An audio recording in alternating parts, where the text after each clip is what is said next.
It is indeed a great and a historic moment in the history of this country, where the president's post is now being held by a tribal woman. And this was something that was in some ways inconceivable many years back. And today, the fact that this is happening shows how this great nation of ours is moving forward in the right direction.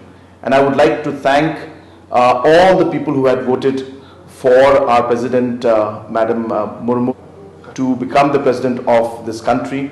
And also would like to thank the Prime Minister and the other leaders who have made this possible.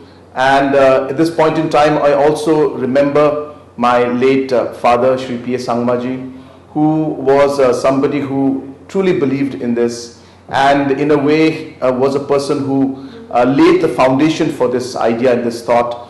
And today, to see it finally happen also brings a sense of satisfaction and joy to my heart. And I'm sure that if he was still alive, he would have been the proudest person in this country today. So once again, I thank everybody, and I wish our President, Madam Draupadi Murmuji, the very best in her career, in her work as she works as the President and leads this country as the President of India.